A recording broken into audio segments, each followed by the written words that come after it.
Part 1. The Blizzard's Embrace. The cabin was supposed to be their safe haven, a remote escape in the middle of a dense mountain range, cut off from civilization and surrounded by endless snow. Leah and Marcus had planned this trip to reconnect, to escape the noise of the city, but now they were trapped. The storm had rolled in faster than expected. By nightfall, snow piled up to the windows, and howling winds shook the fragile walls of the cabin. The temperature plummeted and the power flickered, casting fleeting shadows across the room. "We'll be fine," Marcus said, forcing confidence into his voice. He piled wood into the small fireplace. "It's just a blizzard." Leah wrapped a blanket tighter around her shoulders, staring at the swirling darkness outside the window. The snow seemed alive, writhing and twisting unnaturally. "It's not just the storm," she whispered. "I feel like we're not alone." Marcus laughed nervously. "It's cabin fever, Leah. Being isolated messes with your head." But as the night deepened, the unease in the cabin grew. Strange sounds echoed from outside, scraping like claws against wood and distant mournful wails carried by the wind. By midnight, the power was gone entirely. The only light came from the flickering flames in the fireplace. Marcus rummaged through a cabinet for candles, while Leah sat frozen, her eyes fixed on the window. "What's wrong?" Marcus asked, turning to her. Her face was pale, her hand trembling as she pointed to the glass. "There's someone out there," she whispered. Marcus hesitated, then approached the window. He peered into the swirling snow, his breath fogging the glass. At first, he saw nothing but white. Then movement, an indistinct shape, tall and angular, standing motionless in the storm. Who would be out there in this?" Marcus muttered. The figure moved closer, just enough for the firelight to reflect off something. Eyes. Two glowing, pale blue eyes that seemed to pierce through the storm and lock onto the cabin. Leah gasped, scrambling away from the window. "What is that?" Marcus stumbled back, grabbing the nearest thing he could find. A fire poker. The figure was gone in an instant, swallowed by the storm. But the scratching sound returned, this time from the back of the cabin. "It's circling us," Leah said, her voice trembling. Marcus tightened his grip on the fire poker, his heart pounding. "Whatever it is, it's not human." The storm raged on, and the temperature dropped even further. The fire in the hearth sputtered and dimmed, casting long shadows across the room. They both froze as the sound of slow, deliberate footsteps echoed from the roof above. Part 2. The Eyes in the Snow. The footsteps on the roof were slow and heavy, each one echoing through the small cabin like a hammer on wood. Leah huddled by the fireplace, clutching a blanket as if it could protect her. Marcus stood near the door, gripping the fire poker tightly, his knuckles white. "This doesn't make sense," Leah whispered.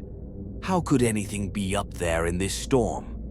"Whatever it is," Marcus muttered, "it's not leaving until we make it."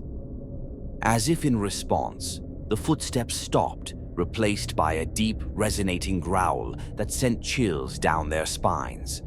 Marcus's eyes darted to the ceiling, where faint vibrations shook the wooden beams. "Get to the back room," he said, his voice low but firm. "Now." Leah hesitated, fear rooting her to the spot.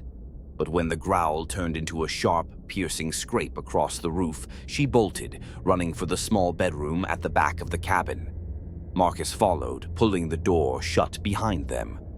The room was dark and cramped, illuminated only by a faint glow from the dying fire in the main room.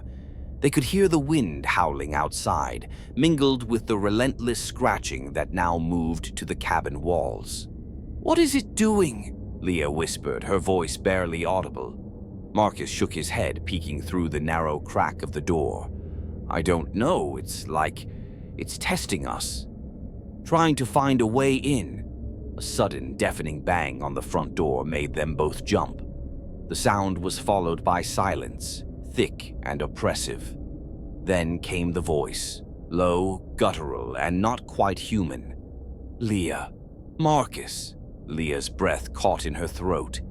"It knows our names," she said, her voice quivering. Marcus's grip on the fire poker tightened. "How?" The voice came again, now closer, as if it were just outside the bedroom door. "Let me in. It's so cold." Leah shook her head violently. "No, it's not real. This isn't real." The door to the main room creaked open slowly, as if pushed by an unseen hand. Shadows flickered on the walls, and the temperature in the room plummeted further, their breath now visible in the frigid air. Marcus stepped back, pulling Leah behind him. "Stay quiet," he whispered. From the crack in the door, they saw it, the figure from the storm. It stood in the center of the cabin, taller than they'd imagined, its form skeletal and draped in what looked like tattered, frost-covered fur. Its eyes burned with an unnatural blue light, scanning the room. It raised a long, clawed hand and pointed directly at the bedroom door. "It's here for us," Leah whispered, tears streaming down her face. Marcus glanced around the room, desperate for a plan. His eyes landed on the small window near the bed. "We can get out through there," he said. "But the storm, it's better than staying in here with that thing." The figure began to move, its footsteps slow and deliberate as it approached the bedroom door. Marcus moved quickly, unlatching the window and shoving it open. The wind and snow blasted in, stinging their skin. "Go," he hissed. Leah climbed through, her feet sinking into the knee-deep snow outside. Marcus followed, landing beside her, just as the bedroom door creaked open behind them. The figure stood in the doorway, its glowing eyes locking onto them. It let out an ear-piercing screech, and then it lunged. Marcus grabbed Leah's hand, pulling her into the storm. "Run!" The snow was blinding, the cold biting at their skin with every step. But they ran, the sound of the creature's pursuit close behind. Ahead, a faint light flickered through the storm. A cabin, another shelter. They didn't know, but it was their only hope. Part 3. The Final Frost. The light flickered ahead, a beacon of hope cutting through the suffocating storm. Leah and Marcus stumbled toward it, the relentless crunch of snow beneath their feet drowned out by the screeches of the creature chasing them. "It's getting closer," Leah screamed, her voice barely carrying over the wind. Marcus glanced back. The figure was a dark blur against the swirling white, its glowing blue eyes locked on them. He gritted his teeth and tightened his grip on Leah's hand, pulling her harder toward the light. The structure emerged from the storm, a crumbling, abandoned cabin, smaller than the one they just fled.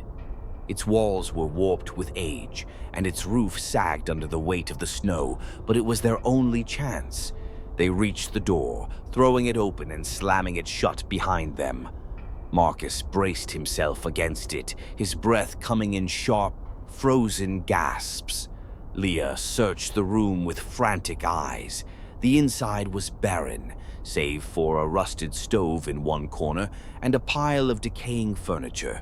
The air was colder than outside, as if the storm had seeped into the very walls.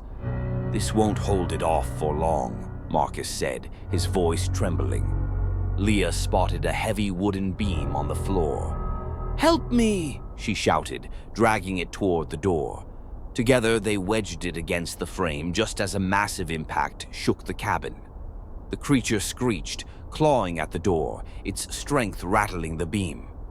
Marcus grabbed a broken chair leg, brandishing it like a weapon, while Leah backed into the corner, her eyes darting around for another escape. "It's not going to stop," she cried. Marcus stared at her, his face pale. "We have to make it stop. There's no other way." Another crash splintered the door, and one of the creature's clawed hands broke through, swiping blindly at the air. The glow of its eyes filled the cracks in the door, illuminating the room in an eerie, blue light. Leah's gaze landed on the rusted stove. Its small door was ajar, revealing a pile of blackened wood inside. An idea sparked. "Marcus, the stove, if we can light it." "We don't have anything to burn," Marcus shouted, slamming the chair leg against the claw to push it back. Leah's hands shook as she searched the room, her eyes landing on the decayed furniture. She grabbed an old cushion, ripping it apart to expose its dry, crumbling stuffing. "Use this," she yelled, throwing it toward the stove. Marcus understood instantly. He shoved the claw back again, then dove for the stove. His frozen hands fumbled with the pile of stuffing, shoving it into the firebox. He found an old pack of matches nearby, likely left by a previous occupant. "Come on," he muttered, striking a match. The first one broke. The second one fizzled out. The door splintered further, and the creature forced its head through, its glowing eyes scanning the room. It let out another bone-chilling screech, its mouth filled with jagged, frost-covered teeth. "Marcus!" Leah screamed. The third match flared to life, and Marcus shoved it into the stove. The stuffing caught quickly, the flames roaring to life. Heat and light exploded from the stove, casting the room in a warm glow. The creature recoiled, its screeches turning to snarls. It tried to retreat, but the heat seemed to sap its strength.